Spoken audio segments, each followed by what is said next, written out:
Welcome everyone officially, and we'll get started now. I want to thank our panelists, Chase Angier, Cassandra Bull, Brett Hunter, and Sarah Rynearson-Moody. Thanks also to the Dean's Office of the School of Art and Design for co-sponsoring this event, and we're really glad that you're all here to join us. Caitlin and I will be moderating the panel tonight. Do we need to introduce ourselves, do you think?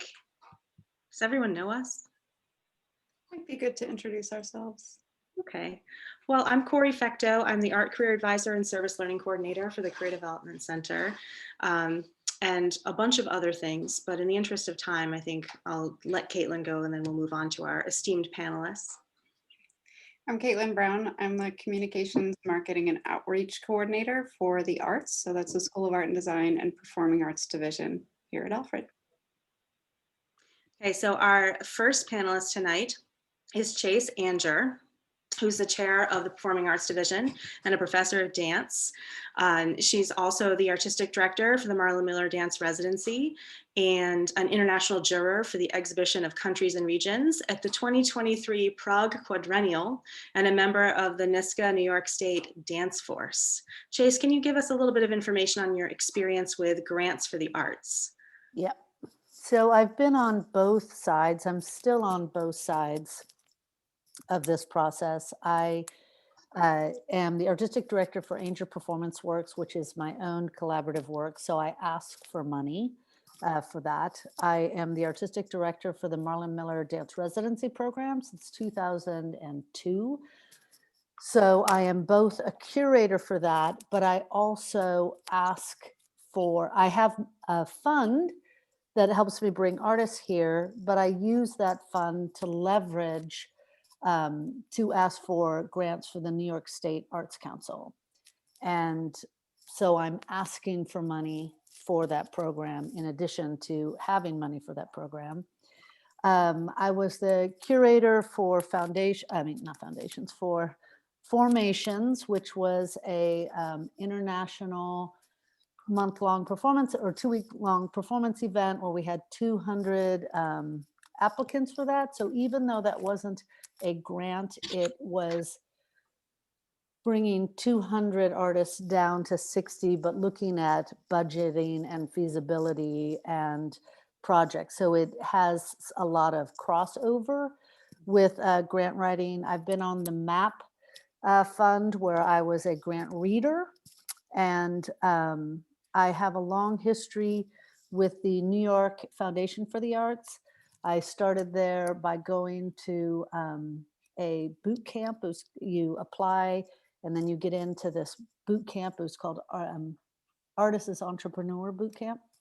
Mm-hmm. Did an intensive with that. I highly recommend that foundation, by the way, for a variety of reasons that we'll get into later. But then after that, I started to work with them, and I traveled with them to Guatemala to talk about grant writing and to help train the artists down in Latin America of different ways of grant writing processes. And I also went to Buffalo and to Auburn with New York Foundations for the Arts in order to help artists with grant writing and with organizations of their work. So I feel like, and then I've got one more gig with the Prague Quadrennial in 2023, but all of these, I'm finding a lot of overlap between being an educator, being a artist myself, and being the head of an arts organization for my own work, but also in trying to support arts in this region and support arts internationally for young and emerging and established artists. So I find that it is a very sort of round experience that I have, but it all interconnects. Thank you, Chase. And it looks like our tech issues are resolved, so everyone can see your fabulous photo. Oh, thank you. Your full bio. So thank you for that. We'll move on to our next panelist, Cassandra Bull. Cassandra, Hi, tell us a little bit more about your experience with grants. That'd be great. Excellent. I'd love to. Thank you for inviting me. So I want to preface my introduction by saying that my grant experience has been mostly for community projects, through nonprofits. And some of them have been art related, but only because they're steeped in community work. I have no formal grant training, but I really love it and I've had a lot of successes, so I'm excited to share those. I went to both Alfred University and Alfred State at the same time, and I majored in fine arts and agriculture. I graduated in 2016, and in 2017 started working for Cornell Cooperative Extension, which is like an agricultural research agency through Cornell University. The first day at that job, my executive director told me that she wanted to apply for a grant, and I have been writing grants every day ever since. So for the last 4 years, I've written about 35 grants out of like 50 or 60 that I've applied for. 35 have been successful, and they've been state and private foundations. So most of them are through Cornell Cooperative Extension, and they've funded projects like my salary for 3 years, doing farm to school work, so working with local farmers and schools to help get local food into schools, a commercial community kitchen and teaching kitchen, which is under construction now. And I also write grants for school districts, so getting like commercial kitchen equipment and freezers, as well as school gardens, so maple syrup making, raised bed gardens, hydroponics, beekeeping, chicken coop, and I'm working on like a cultural competency and food course in the school. And then the other side of that is like free nonprofit grants that I've written through volunteering. So like the Alfred Farmers Market, an environmental book club series, and I helped transform this abandoned lot into a garden. So through that, we've gotten raised beds, water lines, outdoor musical instruments, a bronze fountain, a community created mosaic, and a pavilion that is under construction. So that's my introduction. Thank you. Thanks, that's great. Our next panelist is Brett Hunter. And Brett, can you tell us a bit about your experience with grants? Yeah, sure. So I've also been on sort of both sides of this process, both in applying for grants and then being on grant review panels. Largely on both sides, a lot of that experience has been through the NISCA decentralization program here, working through the local organizations that redistribute grant money. And then as far as, so that's one side of things as far as specific arts funding. And that funding I've applied as an individual, but I also work as a director of the Hornell Community Arts Center and Broadway Union, which is both a physical space and has a programming arm that sort of gets grants to bring artists in to do projects in Hornell. But also then as a part of Broadway Union, I've been involved in municipal grants. So we were successful in getting a downtown revitalization grant for Broadway Union specifically to help with the building infrastructure, as well as then grants that fund projects that happen. I also work as a part of my collaboratives with Katie Hargrave. We do a lot of projects that involve the intersection of arts and sort of community infrastructure and community transportation networks. So we're involved in a lot of grants that sort of also bridge these sort of art and municipal zone grants that deal with transportation and that sort of thing. And then finally, in the last year, I was a part of a team in Hornell that applied for and was successful in getting a $10 million downtown revitalization grant for the city.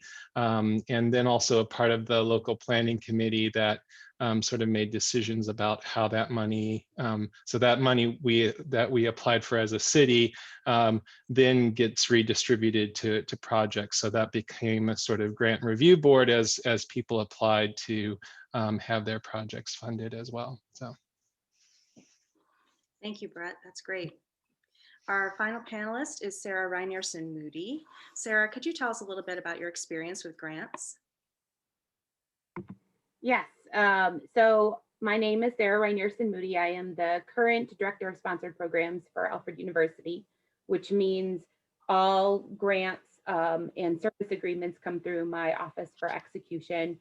So we don't necessarily write all of them or any of them at this point, but we facilitate the documentation and the submission of most of them. Chase is an exception. And then we are on the compliance side for monitoring, and we handle all of the fiscal monitoring and review and reporting for those grants. So expenditures and budgets, things like that. Before I came to Alfred University, because I'm only coming up on my second year here, I worked for Hillsborough County in Florida, which is where Tampa is. So I was the manager of the Criminal Justice and Grants Management Office. That's one department. My academic background is in criminology, but we oversaw anything from court programming to Head Start to road grants to HIV programs. A lot of that money comes through counties as formula grants like Head Start.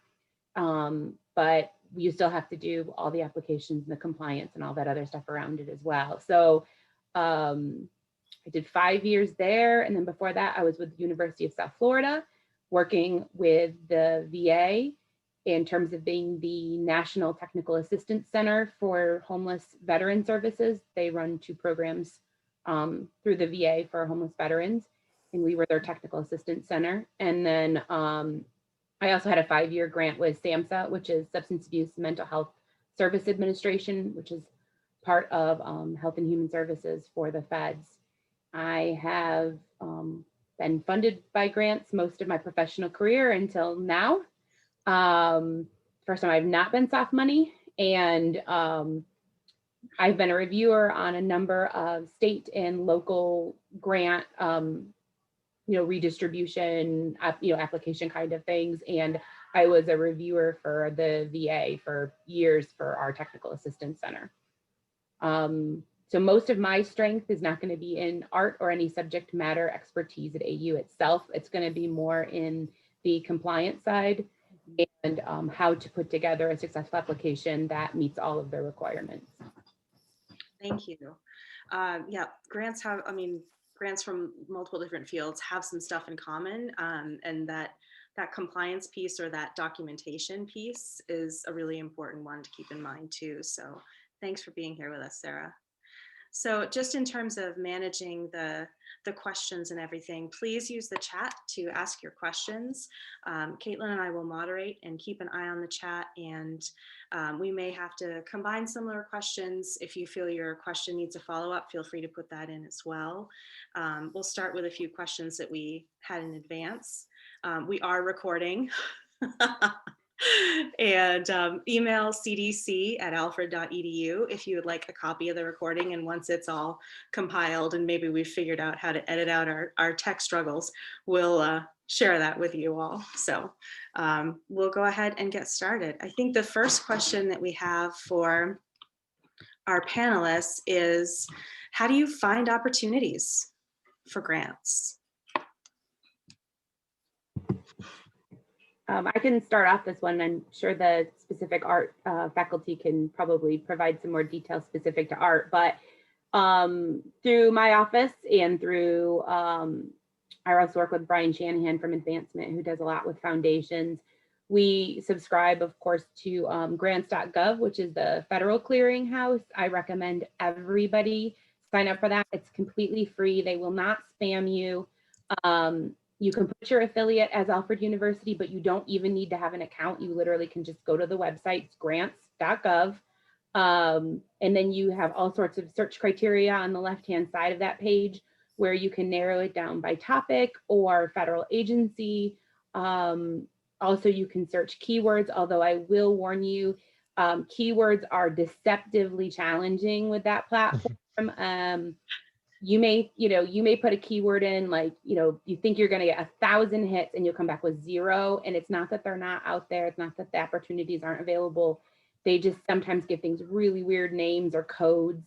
But if specifically want to, look for a humanities grant or look for an art grant, or, the Library of Congress has some really interesting things they fund, you can search for them as a grantor on that platform.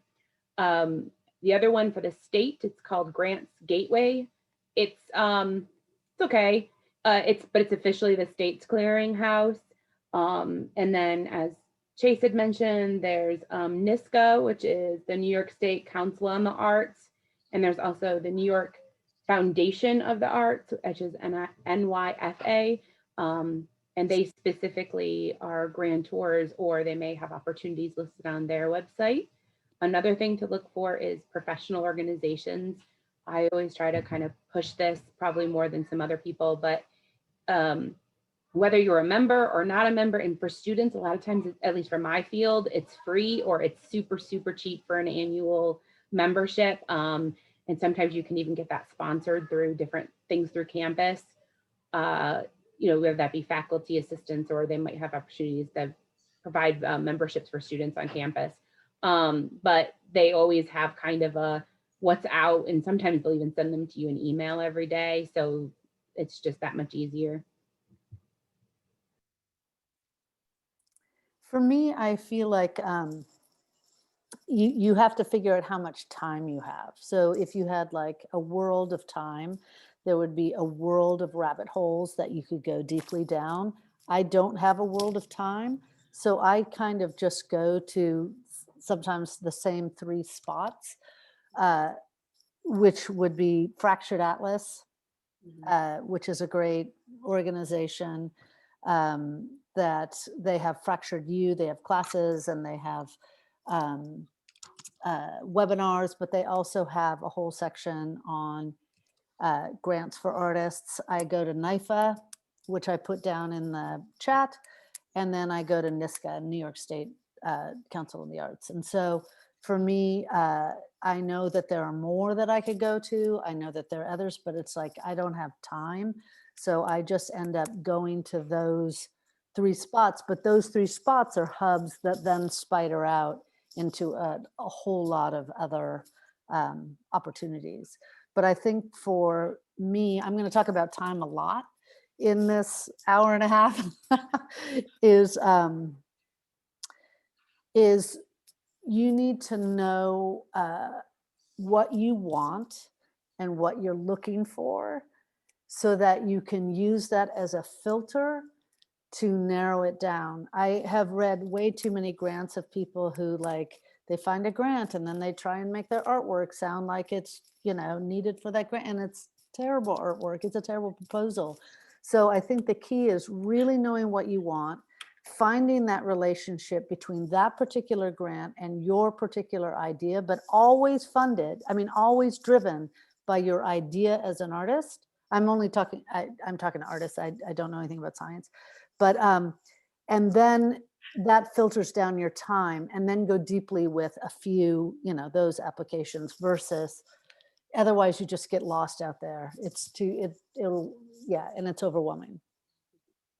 I think one thing that I would add to that is, in addition to all the other things that were just mentioned, I think one of the sort of looked for things is, like, every time you find an artist that you like, go to their website and look at their CV, and then see where they got grants. Because if you respond to their work, there's maybe some similarities, and to what Chase was talking about, like finding a grant that sort of fits the things that you're interested in. So if another artist that is interested in similar things has gotten a grant, look at that organization, and so on. So it's like just integrating that research into some of the looking that you might already be doing. Yeah, I definitely want to echo that. And also, if you go to any shows, maybe if they were funded by a foundation, you can look at that. Something I do is go in a Google rabbit hole, and I usually type in keywords like region or the topic or the medium, and sort of sort through what works and what doesn't. because a lot of private foundations, I think, are easier to get into as a small, maybe starting out writing grants rather than the government or the state ones. Thanks, everyone. Great advice. And keep an eye on the chat as you're typing your questions in. There's a ton of links and resources in there. So we've touched on the writing piece and the management piece. So this might be a good time to ask about how do you stay organized when you're pulling a grant together? There can be a lot of pieces. For some grants, they can be very complicated in terms of all the supporting materials that they want, in addition to the narratives and the budgets and all that kind of stuff. So what are your tips for, getting your materials organized? I would say the biggest thing we see through our office is a lack of that organization, and that's usually what ends up what we consider a good application versus the, like, we got paid today, so we submitted it, but we don't expect to get the award. So I find, like, the one thing I always tell everybody who comes through our office is read the application, read it more than once. And just like Chase said, if it does not fit, move on. I can't tell you how many times, or I mean, I don't know art as much, but or change your idea, because if, like, we have so many people, and this used to happen way more when I was a reviewer than thankfully here at AU, but you get these applications that have nothing to do or very tangentially have to do with what they're actually looking for. And so in terms of organization, when I used to write grants, which was my old job, I wrote them all the time, read the application. I actually would have like a whole color, I mean, a little obsessive, but a whole color coordinating thing where, like, pink was like things that had to be included, yellow was highlighted ideas, like things like that. I mean, you don't have to go crazy, but the feds usually have a checklist in the back. Read it again, but also read the application again, because I've totally been burned where something's not on the checklist, but it is in the narrative. And sometimes you print those things out, or you're looking up at them online and they're 146 pages, and you go, oh, I'm just going to read like these 8 and then look at the checklist, and like, don't do it. Don't do it. And especially these days, because I'll see, yeah, Caitlin, it's all about the color coordination. So sometimes you have to be registered in other sites a certain period in advance.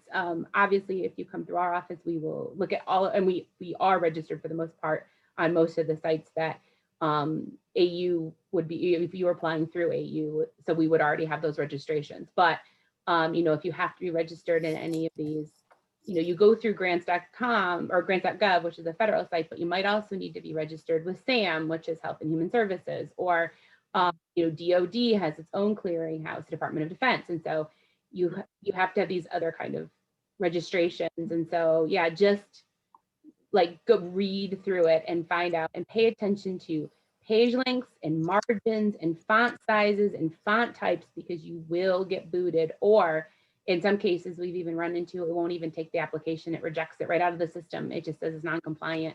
Sometimes they'll say you have to use these headings, use the headings, answer the question. If it says this is the question, answer that question. You do not need to write a book, answer that question. If it asks you again later and you're like, oh no, I already put that, answer it again. Because sometimes the reviewers don't get all your whole application. They might just get your, just get your budget and your budget justification separate than your narrative. So they may not see that you already wrote it at a different part in your application. So yeah, that would be read the application and follow the directions. You're lucky they have a checklist, but don't always count on it. I want to just echo that, because that would be what I would say first and foremost, is to read the application, because if you're on the other side and you're writing that application, we are being very, very specific in our language. We have spent a lot of time writing out what it is that we are looking for. So when people don't respond to that, then it just immediately it gets chucked. And then the other thing that I want to say to what Sarah was saying is about writing style, is it's just about being clear. That is your first and foremost, is to use clear, direct language. So this is not the time for poetry or prose. Your artwork, your artistry should go in your artwork. but your grant writing should all be about clear, direct language, and also being really clear about what it is that you want and stating your need. So it's important to say that you need this, and why do you need this? But also you have to know what it is you want, and you have to ask for what you want. So this is one last tangent and I'll stop talking, is that in the very beginning, I was very timid about asking for what I wanted. And I realized later that you don't under ask, like ask for what you need, but you have to know what you need before you ask for what you need. So be really clear. Don't be fearless in asking for what you need. That's it. I guess two things that I would or echo and then add that are art specific is that we tend to write artist statements and sort of ideas about things and that sort of thing, and that's a different thing. That's a different skill set than writing grants. As Chase was saying, like there's a functionality to this, and people need to know, like, what is the thing? What is it going to do? How's it going to happen? And so just getting, it's a different kind of writing than we're used to doing a lot of times. And so it's like getting in that different mindset. So I think that's one thing to think about. And then it's also a process of getting used to writing not only to specific topics, but also to like specific lengths. You know, sometimes you'll have an application where it's like, respond to this in 200 words or 500 words or those sorts of things. And so getting used to figuring out like, how do you take a piece of writing and really narrow it down to like, what is the thing that I actually need to say in this, and not getting lost. So there are just skill sets there that take practice and sort of development. Yeah, so in terms of the process of writing a grant, after I read the RFA or RFP, I sort of parse out what topics I need to write and the character count, and I make a schedule for myself, and I sort of dissect it in the way that the grant makers have illustrated for myself. And I sort of take it piece by piece, bite by bite. And as Brett said, brevity is key. Mm-hmm. Cass, can you define RFA and RFP for us? Sure. So a request for applications or a request for proposals. They're pretty much synonymous, but there are a bit of nuance in there depending on the funder. Yeah, so usually in RFP, they have a solution, or they have a problem and they want you to write the solution. So if the problem is, and forgive me, I'm going to do a horrible job of trying to make this relatable to art. The RFP could be, they want to increase diversity in a programming or bring additional services to like a rural area. We see a lot of stuff with rural kind of focus. So that's the problem. They want you to solve that problem. So if you say you want to you're going after a rural art grant about bringing, enrichment to an elementary school, and your plan is to bring it to Greece Arcadia, that's probably not going to work out as much as if you said Canisteo or, one of the other kind of local schools. An RFA, or a request for agreement, usually says, this is what we want to do, and this is how we want to do it. Can you do it, and what would it look like? So the agreement usually has more of formatting in the sense of what they want, not just what they want you to accomplish, but how they want you to accomplish it, and you're agreeing to that. There's some other options too, but those are usually the ones we run into. Great, thank you. We have a really good question in the chat for folks who are just getting started with grant writing, and it's about smaller, more regional or local grants and how you might go about finding those as opposed to like the big statewide agency or, national kinds of grants.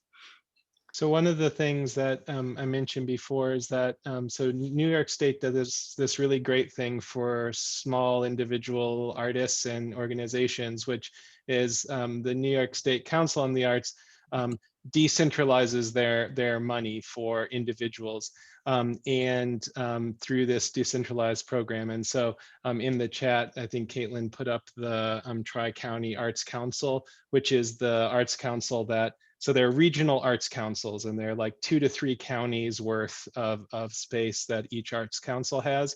And so those arts councils get a chunk of money from New York State, and then they redistribute it. And so the great thing about those types of grants is that they don't require a status, meaning like you don't have to be a non-for-profit organization to apply for those grants. You don't even, in this case, with the decentralization grants, you don't even have to be attached to a nonprofit organization to apply for them. So as an individual, you can go and apply for those monies, and the organization that's set up are these arts councils. So that's a really great thing about New York State. Different states operate in different ways, but pretty much every state has some arts funding arm that exists. And the good thing about the state organizations is they are focused on the state. So, I mean, it is the state, but they tend to be focused in the state or in the various locations in the state. So that's a good place to start. Right, can you give us sorry, Chase, can you give us an idea of what we're talking about in terms of funding for those types of grants? So the decentralization grants in general have several categories, and they change over time. But they tend to be about a $5,000. It's a $5,000 limit that you can get in a year, and you could have multiple grants that add up to that $5,000. So they'll do, like, maybe they have a $500 travel grant, or they have a $5,000 community arts grant. And so those are sliding scale. So you could apply for $500, you could apply for $5,000, that sort of thing. And then at those local grants, they're also not, the local organizations can decide to fund partially.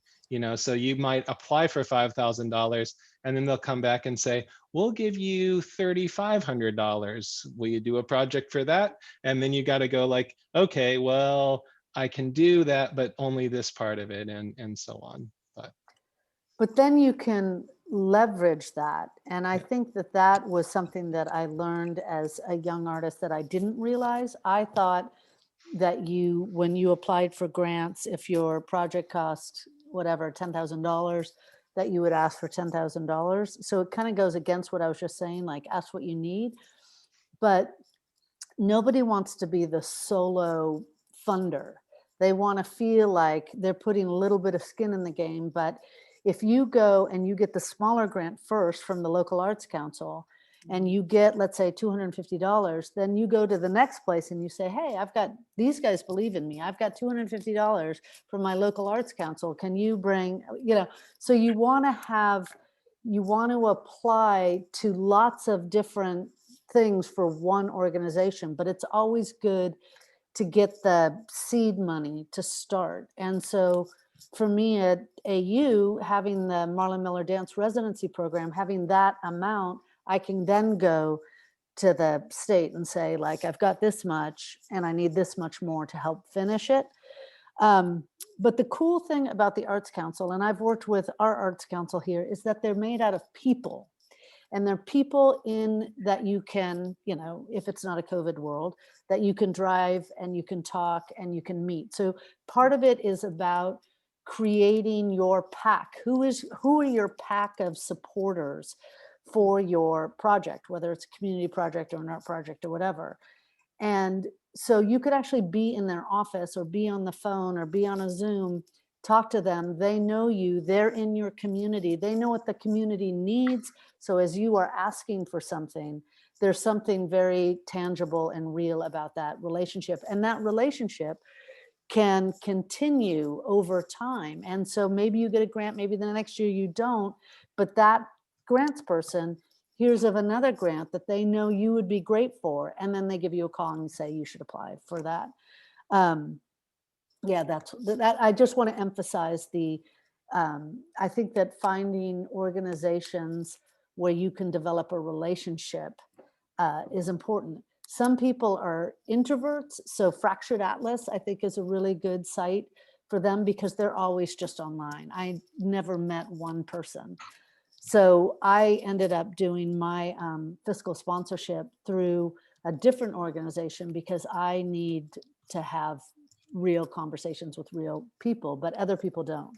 So that's also something to think about. In terms of fiscal sponsorship, you can be a small fry and be part of a 501c3 and take Caitlin's class if you don't know what that is. Like, you can be a small organization and then attach yourself to something larger. But then again, that's about finding that real relationship. It's always about finding what it is that you need and then making that connection. Thank you. Let's pause for a moment and define fiscal sponsor and talk a little bit about what that looks like. Me or Caitlin or Any of the Cassandra? panelists, any of the panelists who want to field this one.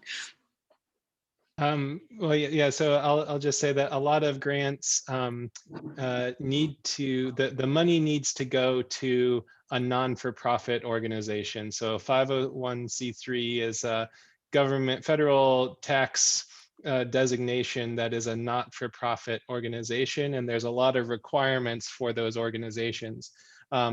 But in order to, a lot of places that are giving money want that money to go to be a charitable donation. So they're donating money to a non-for-profit organization so that they can get a tax benefit from it. But what that means is that as an individual, sometimes it can be hard to access that money. So what a fiscal sponsorship is essentially an organization that is a non-for-profit like Fractured Atlas, and there's a bunch of different ones that say, we will sponsor the grant. And so you work with them, and there's different kinds of relationships. Oftentimes they take a cut of the grant in order to be the fiscal sponsor. So they make a little money in supporting that. But then you're working with them, they're getting the money, they're redistributing it to you. But the grant is sort of going through that process. So there's lots of different kinds of organizations that are set up as those fiscal sponsors or re-granting organizations.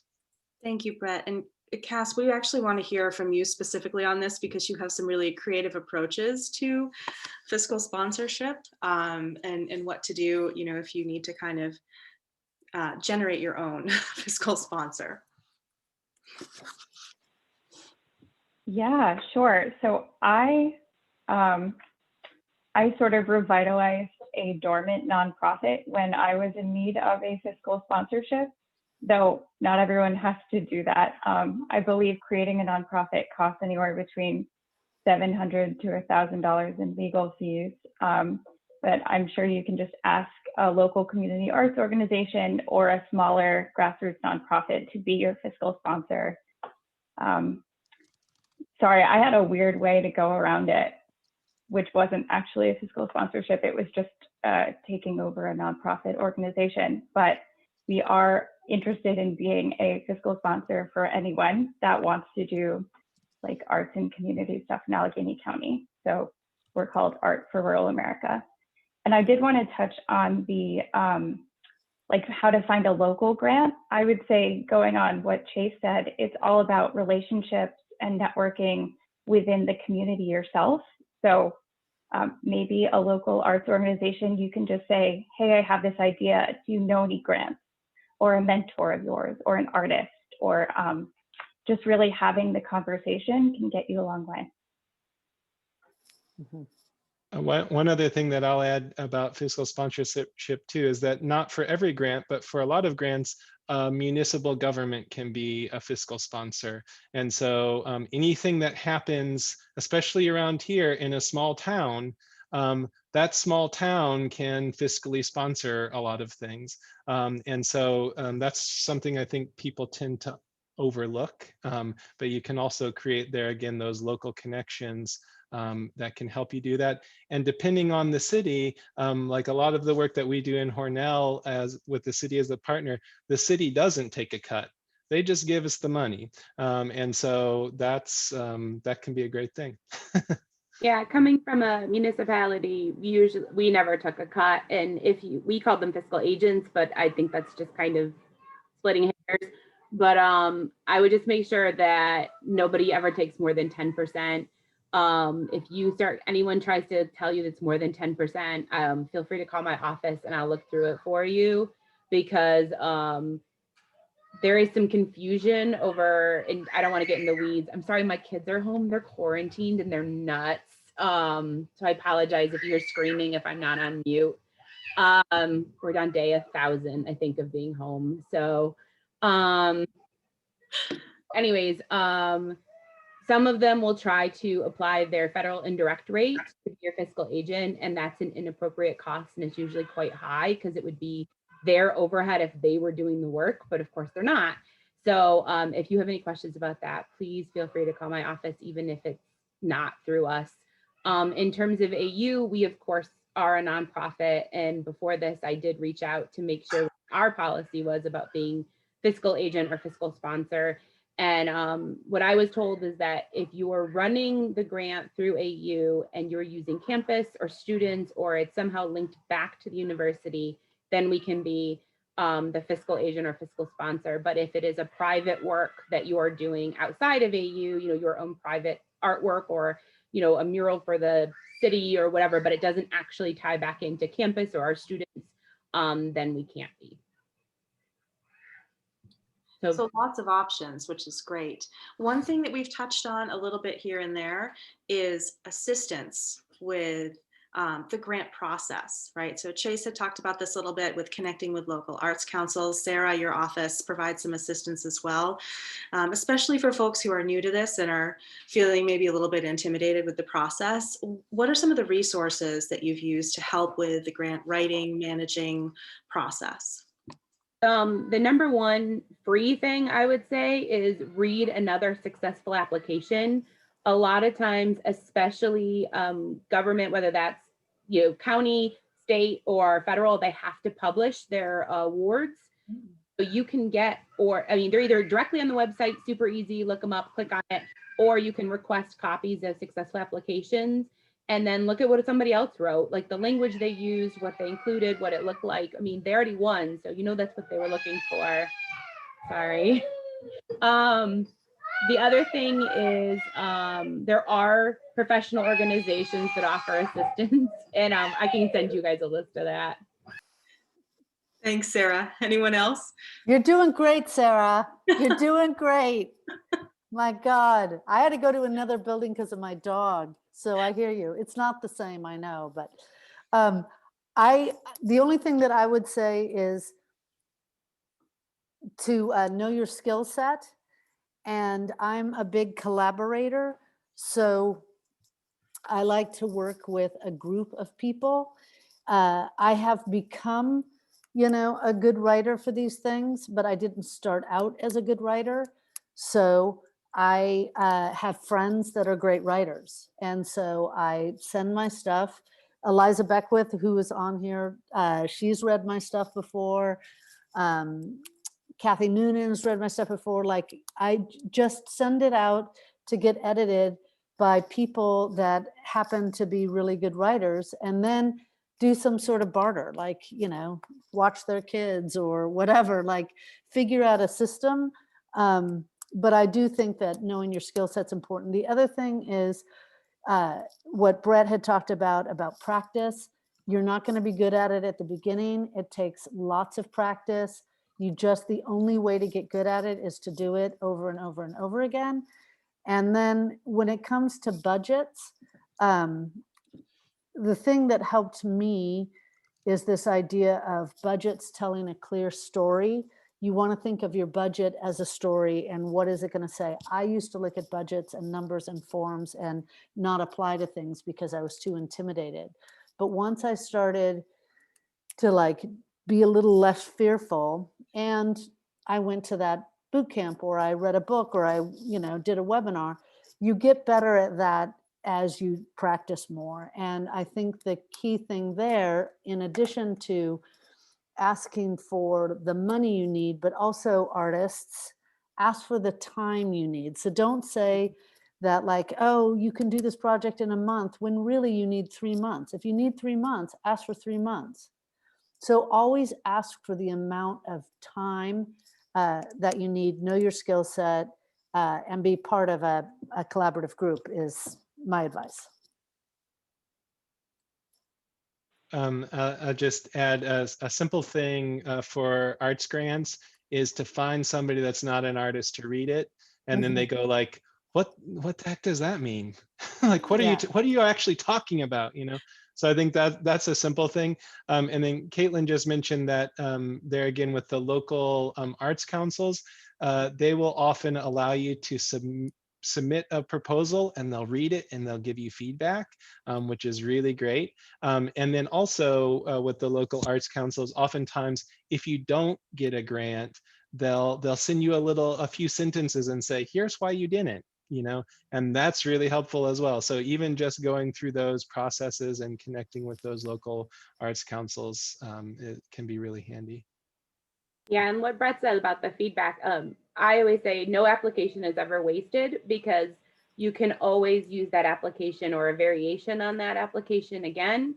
So if you have something that, you know, a project you're really passionate about or that you know, want to try again in the future, we use the same applications all the time or variations of them. If we are unsuccessful, we take the feedback and make the corrections or the adjustments and put them back out. So none of it is wasted. So, you know, like I said, it's all building.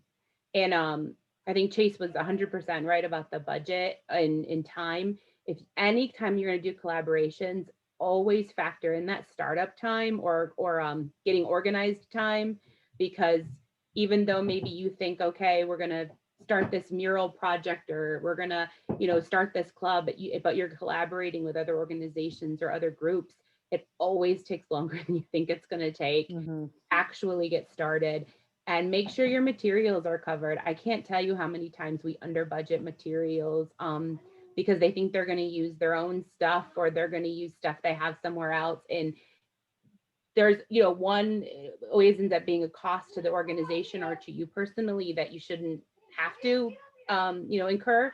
But two, again, it doesn't tell that story. If I know you're trying to build something or make something or create something and your materials budget's really low, unless you're explicitly going to say, I'm using materials that were donated or they're, you know, materials are going to be counted as my match or whatever, like put them in there because otherwise as a reviewer, I'm going to wonder how you can do the project without it. And they look for that feasibility. Is your project feasible? Is your I mean, and when I look at through, when I'm on the other side and I'm reading, I'm like, this project's not feasible. They haven't asked for enough money. They don't understand time. They're not ready yet, you know, and then you move on. So feasibility is really important. Let's talk a little bit about in-kind contributions, matching contributions with that feasibility piece. Can you talk a little bit about that aspect and how you show, you know, Chase, you alluded to this earlier with getting smaller grants and that adding them into bigger grant proposals as you're sort of scaling up to larger grants. Well, I guess, me? Oh yeah, okay. Yeah, I'll just say that it's sort of related to that is like often a lot of grants aren't just giving you money, but they're giving you a certain portion of the money. So it's a 75 or it's a 25% match. So they're going to give you 75% of a budget, but you have to prove that you've got the extra 25 in value. And that's where things like in-kind donations can come in. So an in-kind is basically anything that's not cash. And so for instance, you say like, well, I'm going to get these materials donated and those materials have this value. I'm going to get this service donated and that has this value. You may have your own sort of facilities in some way. You're saying, okay, I'm going to use this workshop and that's sort of this value. So there's lots of different ways you can generate in-kind value to things. You have a partner that's going to provide a service, etc. So thinking about not just the value in cash of things, but the value of all the bits that that you're going to use. I have this box of screws already, and I'm going to use it, so that's worth $5, you know, etc. And it's also your time, you know, don't underestimate the value of your time. So a lot of times when we're putting applications in, people's hourly wage or projected hourly value becomes that in-kind match, whether that's students or faculty, when match is required. But the other thing, and I'll just, because I've seen people get small, especially small companies get burned by this, if there is no match requirement, if there is no in-kind or, you know, don't commit to it. I mean, you may still be doing it, but you don't have to put it in the application, unless you really know you're going to do it. Because I've seen people, and this was more for HIV programming, not the actual medical services, but programming around HIV awareness and things like that. They put in, oh, you know, we're going to do 1,000 hours of outreach and volunteer, and this is over multiple counties and blah, blah. And they put it in as an unrequired match component. But then when they actually went to go do the program, they came up with a different format that was actually brilliant, and it was so much more effective, but they weren't putting 1,000 hours in. And they'd committed to that in their budget. Even though it was in kind, it was still part of the contract. Because remember, anything you submit that gets accepted becomes part of your contract. And so that is going to be what I always call the Bible for your grant, is the RFA or RFP, or the solicitation is kind of the general word. And then your application. That's the agreement that you have with your sponsor. And so, whereas, you know, I've seen people undervalue their project in I've never heard of anyone getting a reward because they were a good deal. I see that a lot more with our science faculty, but they're like, oh, it's really like a $500,000 project, but I'll just ask for $250 because, and I'll put all my salary in as in-kind match because it's a good deal. I've never, ever, ever had anyone come back to me and say, we awarded you because of the value of, because we usually come back to us and they go, how the heck are you going to do a $500,000 project for $300,000? You know, how are you going to pay for this faculty's time? Or, you know, you're the PI, which is a fancy word for you're in charge of the project. And how are you going to do that if you didn't put any time on it and you didn't put any salary on it? How are you going to work on this? So just be very cognizant of what you're agreeing to and what you're promising. And don't, if it's not required and you don't know that you're going to make it, don't put it in there. Yeah, and this is a little in the weeds, but going off of what Chase said, sometimes you can leverage grants on grants, but it depends on who the funder is. So you can't always leverage a New York grant and a New York grant at the same time, or a federal and a federal. It really depends, and I don't think that we should be scaring any of you with the match. They will be explicit in the solicitation for if that's required, and then you can sort of deal with it when that comes. So there's a couple questions that we have that relate to this topic. The first one is about paying yourself, right, as part of the grant. So including that in your grant proposal. Can you talk a little bit about how you do that? You get older.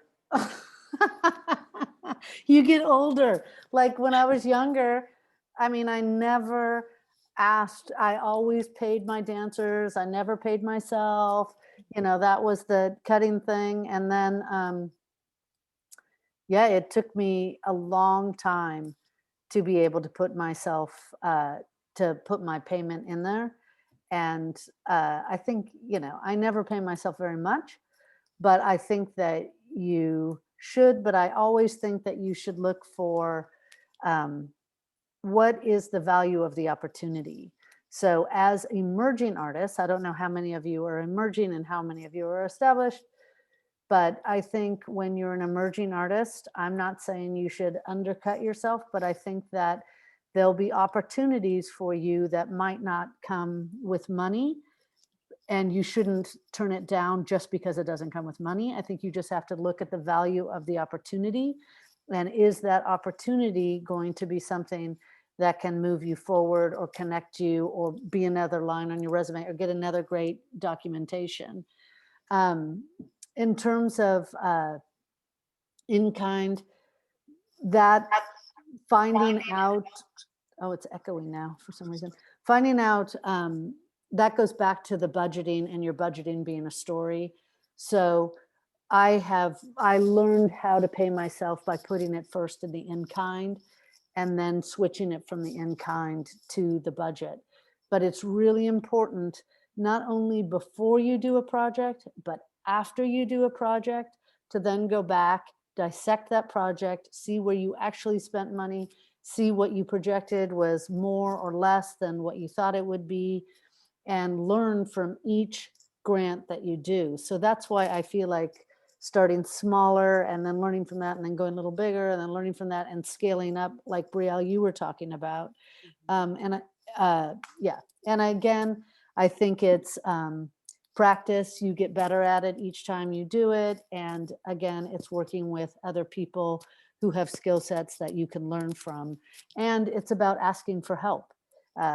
Asking for help from the local arts council, asking for help from your friends, asking for help from, professors or whomever, but finding that group of people. I want to make one quick plug for the young students or older people.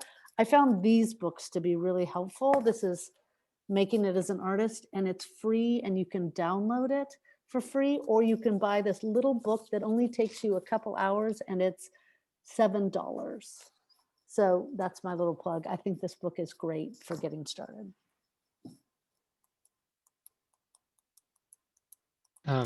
So I wait, what are we talking about again? I got lost.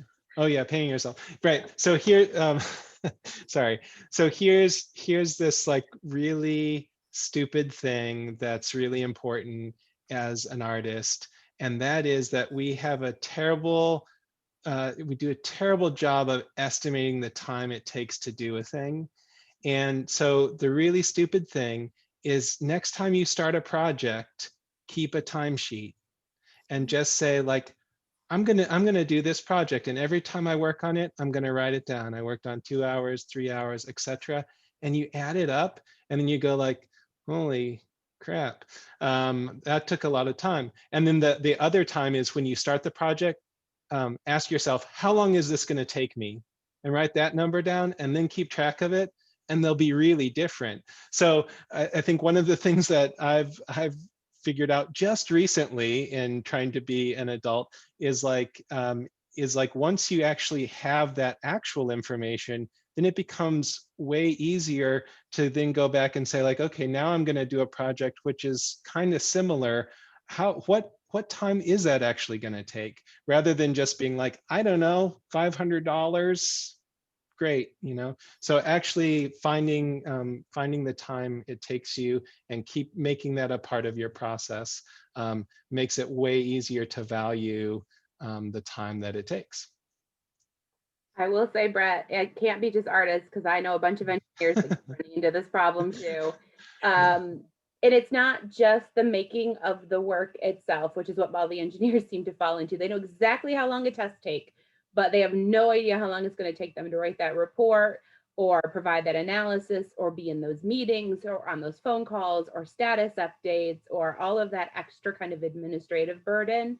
So as you're looking at your time, it's not just the time to do the actual work, it's the other time as well, because all of these will have either some sort of outcome, output, or report. And so there will be hours attached to that. And that is something, yeah, I mean, it's, if you want to like lawyers and social workers do a great job keeping track of their time. I'm not either, but they do a really, really good job of keeping track of exactly how long it takes them to do things. And so I think Brett's idea is spot on. Yeah, so speaking. Oh, sorry. Sorry. Go ahead. I was going to say, speaking as the person who does not pay herself for much of her work, I think there's something to be said about like the beauty of volunteering. And if you have a position that pays you and you also want to do this thing and it's for a greater cause, like, you should do that. And if the fine line of the maximum budget you can apply for is the difference between paying yourself and like about what is to you more so than the money. And piggybacking on that, I think it's about working on other people's projects. So as I'm saying, like, you need to bring people into your project, it has to go the other way too.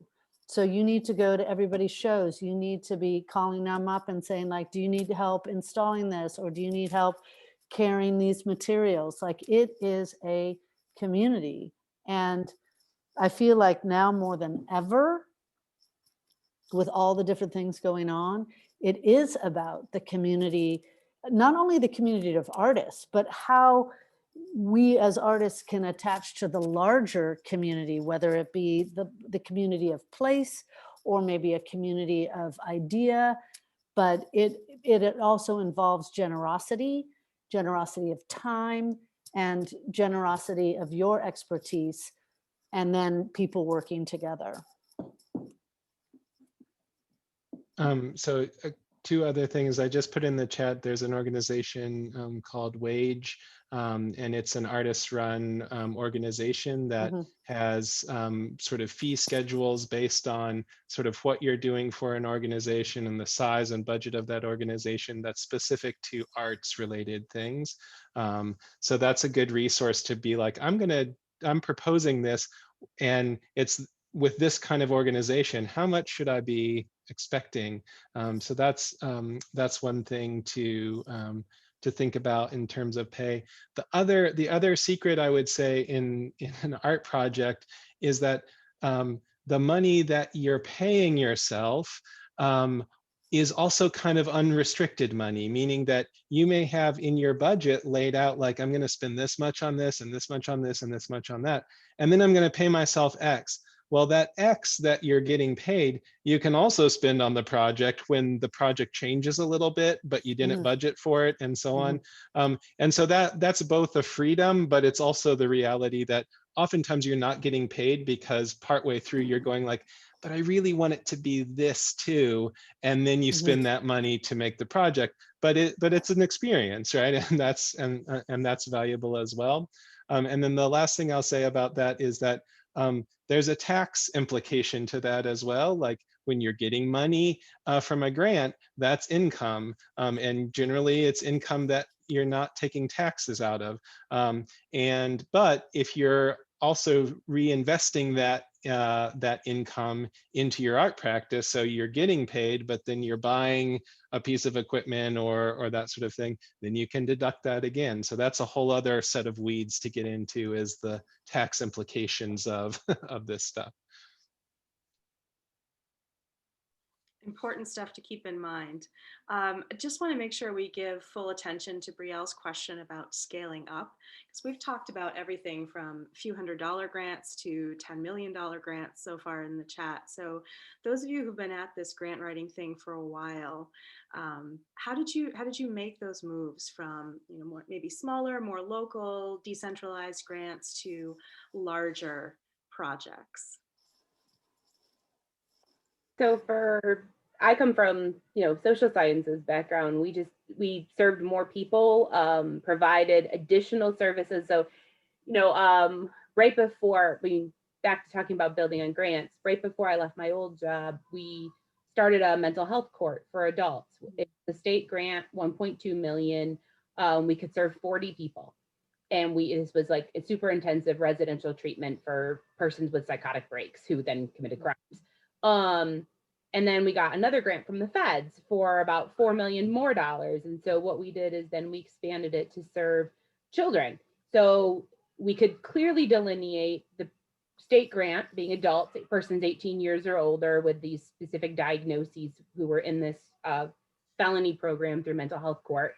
And then the federal grant, which was persons 17 years and under, who were in a felony court for minors and who had a certain diagnosis. And so that's how we kind of scaled up and scaled down, is either you serve more people, you provide additional services, or potentially more locations. So for art, if you are going to have a program, are you going to, host that program more than once or in more than one location?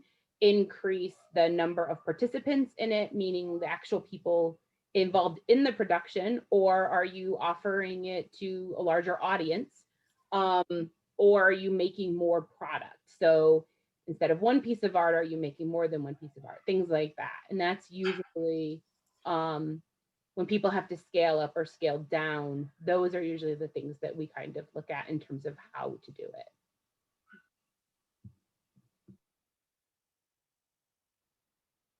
I just asked recently asked this question in one of my classes, which is like, if you had $5, what art would you make? And if you had $10, what art would you make? And if you had $1,000, and if you had $100,000, and like we got to about $50,000, and everybody just lost. Like, who knows? I have no idea even how to conceptualize that. And so I think part of the process is almost just I think with art projects is to continue to ask yourself that. So you're applying for a $5,000 grant and do that, but then go like, okay, if I had $20,000, what would I do with this project? And just to kind of keep that in the back of your mind, because that's a really hard, we get so used to, I think in the arts, like making do with whatever we've got, that it can be really hard to make even just that mental step to be like, if I did get everything I wanted, what would it be? And to write about that, or to think about that as you go, to make those transitions easier. I do that a lot with my students. I have them sketch and I give them $1 million budget, and then they go out and sketch a proposal for $1 million. I mean, not a grant proposal, but just an idea, an idea of what would you do with $1 million. And I think that's just a fun, party trick that you can do all the time in a variety of places, just to keep that skill set going. I also think that it's good to work on other people's projects in terms of grant writing, because like it's really easy to sell other people sometimes. It's hard to ask for things for yourself, or it's hard to sell your idea. And I think you can get practice by working on somebody else's, and like somebody else's that you're really excited about. But work on that grant for them, and then help, and then that gives you the practice, so that by the time you have to ask for yourself, you're that much more comfortable with that action. Yeah, so I want to say maybe two things about this. One is about the iterative process. So there's something to be said about having a small grant and doing a pilot project, and maybe having a success and saying, what could this have looked like if I added more, or if it was $20,000, and then using that proof of concept as leverage for why you can be trusted to expand and why you want to expand. And then the second goes back to collaboration. So yes, there's working on someone else's project, but there's also finding a team to work on the same project together as owners, or maybe a nonprofit that has clout or has already groups that they're working with that you can collaborate with for the scaling up success. Thanks, everyone. Can I'll just add one go ahead. other quick thing to that, and Yeah. that is that part of scaling up, and I think this comes out of being an artist too, is like we're used to doing the thing and doing it in our own ways. And part of scaling up is actually that you don't do it all. You have other people that do parts of it. And so, and the thing though, is that when other people do parts of it, they actually need to get paid. And so you can decide not to pay yourself, but don't decide not to pay somebody else. And so part of that scaling up is distributing that labor and getting enough money that you can do that. So we have a great question about, once you get a grant, yay, you got the grant. Now, what does that communication, ongoing relationship look like with the grant funding organization. And maybe we can talk a little bit about timelines too, because when we're talking about grant funded projects, we're talking about like a much longer scale of time than perhaps people are used to. I would say the first thing is, of course, is go back to your solicitation and your application, because they may have reporting requirements or communication requirements built in when you need to be sending things. Something else I kind of just had on my list to talk about that I think fits into this category is be very, very careful about the language in terms of being paid up front versus reimbursement based. So most grants that I see, and I don't know specifically for art grants, might be a little different, but they're reimbursement based. And so you have to put out the money and then ask for reimbursement, and you have to substantiate that with actual costs. And so receipts, invoices from, if you do have a third party that's doing some of the work, things like that. And so be very, very careful not to, when I used to work for the county, people would call all the time, the Board of County Commissioners yesterday approved a new project and they approved $50,000 in funding. And then my phone would ring today and they'd go, "Where's my check?" Like, no, friend, you have to do the work first. You do the work and then you send us the invoice and we pay the invoice. And so there may be, especially those low dollar ones, where maybe they'll I'm thinking of a couple right now that have come through art this year that they've paid us up front. But be careful of that, and be careful of how you are retaining all of your receipts and all of your invoices and tracking your hours so that you can substantiate all those costs, because no matter how they pay you, you're going to have to substantiate them sooner or later as part of your reporting. And that's even for foundations, and usually foundations get kind of wonky. So I would just say make sure you read that. Like, some of them will have 90-day reports. Some of them just may have a report, depending on how long your project is, may just have a report in terms of, when your invoices have to be submitted, but it might not be like a formal written report. Some of them may want to see previews, or you maybe have to produce a program to show them that you put on a certain event, things like that. So just look early and write it down. What are those requirements that you will have to be able to meet at some point in the future? All the institutions that you're applying for are made out of people, whether it's a federal one or a state one or a local one, whether it's big or small. And the key is you want to have a relationship. I'm going off of your question, Susanna. So you will have to do a report at the end. But I think sometimes it's really good for the project to work backwards. Like, this is when the project is done. So this is when I have to do my PR. So this is when I have to ask for the money. So this is when so again, it goes back to making sure that you have enough time. So work backwards with that, but also after the project, you have to do your reporting. So you do need to stay organized.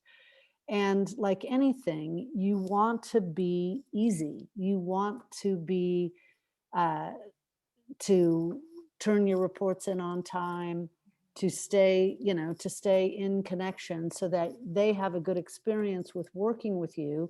You invite them to the show, you write a handwritten, note afterwards.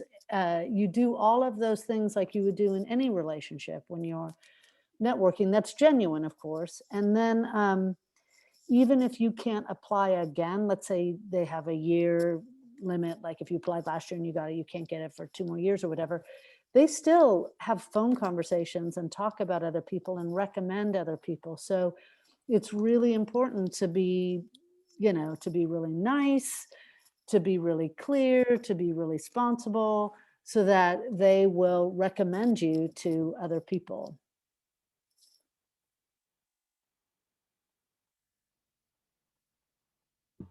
I guess one other thing I would add with a lot of arts grants, local and regional arts grants, is those grants tend to be looked at by local and regional artists.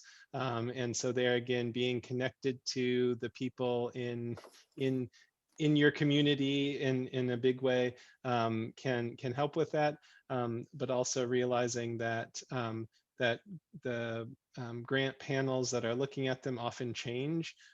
So just because one year you don't get something doesn't mean you're never going to get it. So continue to apply for things. So that's slightly off topic.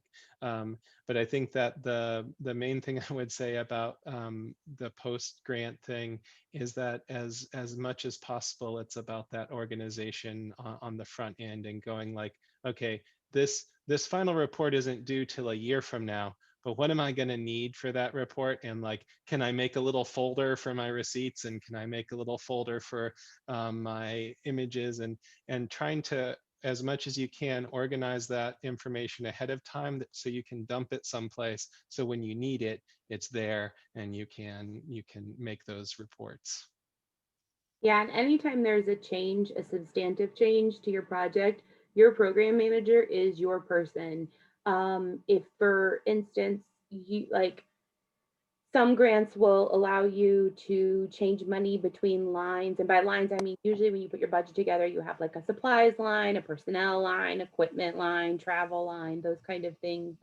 They'll tell you how they want the money split out, and a lot of times they'll say, you know, if it's within this certain dollar value or a certain percentage, you as the person who's overseeing your program can make those changes. So, you know, it's $5 different, it's fine. But sometimes they'll say like, you know, if you want to move money off of another line and put it into personnel, you have to ask what's for a grant adjustment, is what they're called. And so I would just say, anytime you're going to have a significant delay, or you have a question, or you want to move line item, you know, budget between different functions more than just a few dollars, just reach out to your program manager person, get their okay, get it in writing, just in case they leave or go on maternity leave or anything else, because it has happened. And then that way you're always covered, because especially with these small dollar grants, I just don't want to see any of you losing money on the opportunity. Yeah, one thing I want to add. So yeah, transparency is key. I would say never hide anything from a funder. And so as an artist who gets an arts grant, I think documentation is also really special. So there's thanking your funder. Maybe that's in a press release, most often approved by them. And yes, it's a narrative final report or interim report. It's also taking pictures of your process and posting about them, or taking a video of what it takes for you to make the piece, or of the piece in action or installed. Last week, one of my funders that funded a grant 2 years ago reached out to me and said, Good Morning America wants to do a special on our grant. Do you have any videos? And I said, yes, because we have videos and we keep them stored. And so having that relationship and that documentation for you to pull out in your practice, and then for them to use to talk about the good things they do in the community, is also another really special thing to remember after you've been awarded. And it's easy now. I was doing VHS tapes. I was making VHS tapes and having to transfer one to the other and labeling them all and then sending them in an envelope to people. So like nowadays, yeah, take some video. One other thing I would add, in sort of circling back to this idea of writing a grant, and you know, there again with an arts grant, like one of the things that's different is that oftentimes we're writing a grant for a project that we haven't done. And so that's very different than writing a statement about a thing that you're reflecting on. So this idea of writing about something that you haven't done yet, and as an artist, like, you know, things may iterate and things may change along the way. And so there is as I said before, the grant is about saying like, this is the thing I'm going to do. But there's this sort of nuance to writing about the thing that you're going to do in a definitive enough way that it seems real, but also trying to give yourself some room to understand that it's a creative endeavor and there will be some nuances and changes to it, so that you're not always like going like, well, every day I've got to call up my administrator and be like, so yeah, now it's this and now it's that. But how do you sort of create language that allows you some room to make the decisions that you need to make along the way. So that's another practice and nuance kind of thing that you get into. All right, we've got room for a final question. So if you've been holding off on asking a question, type it into the chat and we'll make sure we get that answered before we wrap up this evening.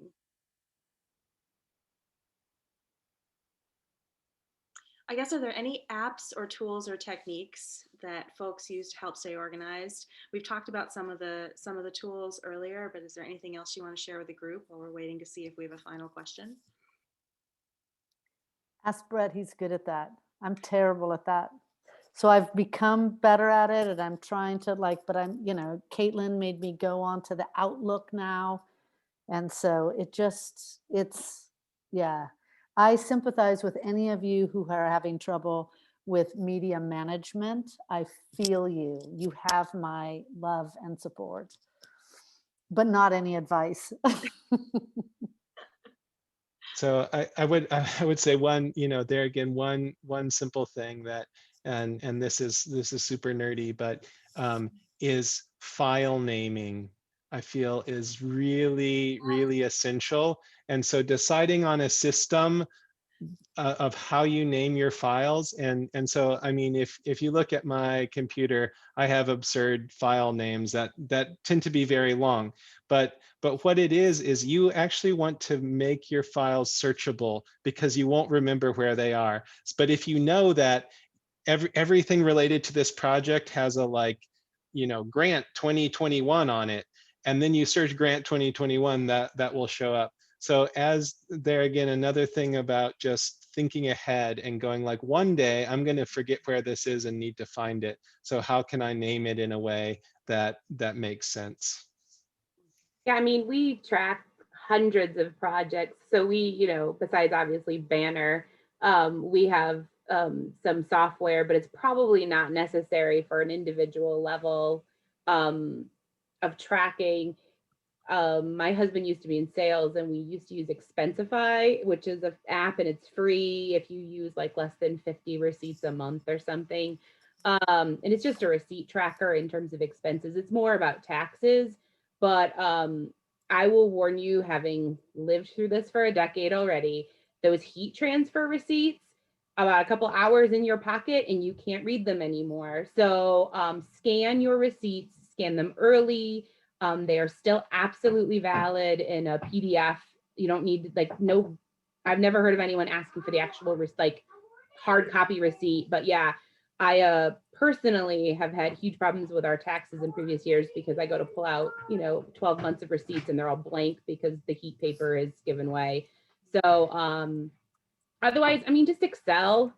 If you're super fancy, Access, but I mean, if you need relational data, but I think Excel is probably enough for tracking dates and the limited expenses you would have on that. Got another vote for Excel from Brett And me. and Chase. And I'm not good at Excel at all, but I know enough to do this and to do this and to do, so I know enough to actually make it work. And I'm terrible at that, but I always do well with the money. I always am very clear with the money, even though I'm not clear with even though I have very simple technological skills. All right, so I'll turn it to our panelists at this point. Any last words of wisdom you want to impart to us before we wrap up for the evening? I think part of grant writing is, part of the research is, again, going deep inside yourself, what it is that, or deep inside your collaboration, as Cassandra was saying. What is your project or your collaborative body or your idea truly about? What does it truly need in terms of money and time? And then go for there. But don't immediately jump out into that other world, I think. And sometimes you discover it along the way. So you don't have to know everything beforehand, but just keep circling back to asking that question. And then I think it's about being really honest, clear, organized, and generous.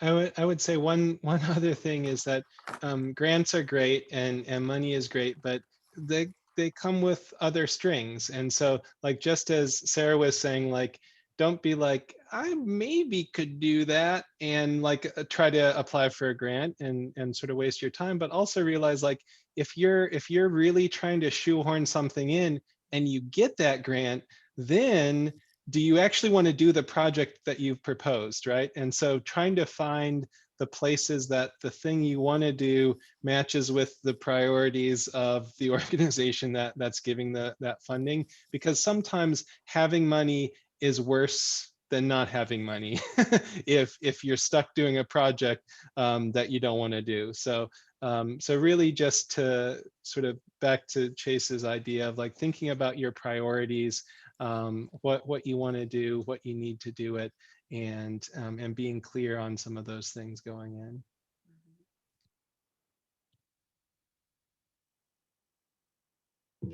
Yeah, I would reiterate what Brett and Chase already said. Just be clear with what your expectation is of the project and what you can accomplish. Tell the story in both the narrative and the budget. And, you know, if you want, you know, don't go after things that you're not capable of or that don't fit that mission. I've seen a lot of people try to take what I would consider kind of art grants and go after technology opportunities and not have the technology background to really back up those applications. You know, if they're looking for you to develop programming around AI and what you really want to do is, you know, develop this really cool video game graphic, like you might not have the technological capabilities to be doing AI or to be, going through with what the intent of the grant is. And the worst case scenario I've ever seen is people have to pay it back. And it's absolutely devastating, both to institutions like universities and especially to individuals to have to pay that money back. So I think I want to finish this panel with maybe a little bit of heart. So I certainly have written grants. The first ones I've written have not been feasible. They've probably not been well written. And they've just been really naive, but I think they were awarded because they made people feel something, and they made people feel good about the project and the potential and like what they are as a funder, providing their money into a community or into an individual to make good work for the sake of making something special. So I always say that writing a grant is like writing your hopes and dreams on paper, and maybe someone gives you money to do it. So take everything we've said and sort of just go with what your heart says. Thank you. That's great. So we're out of time. I hate to stop the conversation because I feel like there's just so much wisdom in this Zoom space here. But thank you so much to our panelists for their time and their generosity, sharing their expertise with us. Thank you to everyone who attended tonight. We appreciate your great questions and your attention and your time. And again, thank you to the SOAD Dean's Office for co-sponsoring this panel. Email cdc@alfred.edu if you want a recording, and we will get that out to you at some point soon. Thanks. Thank you. Good night. I'm gonna eat crackers now. Been waiting. My gosh, Brielle, I miss you so much. I can't even stand it. Like, it's just awful. I miss you too. Thank you guys. Brielle so and I much. saw each other in the restaurant and we just started crying. We were just like crying. Oh my gosh. Okay. Hey guys, thank you so much. I hope that was what you guys wanted. It was so good. Thank you. Brielle, Okay. nice work. Thanks. I didn't do anything. I just sat here and took notes the whole time. You asked a really important question that got it started. So it's, yeah. Thank you guys. And thanks for everybody for participating. This is amazing. And now I have to like watch it 10 times to soak it all in a little bit more. So thank you guys. Oh, you're welcome. Good to see you. Talk to you soon. Bye. Bye. Ethan, do you have a question? No. Okay, so we'll figure out the rest of this tech piece and get it sent out. And what a lovely, generous, and helpful conversation. Yeah. It was, Corey, thank you. Thank you. Absolutely, absolutely. My pleasure. It's what a great group.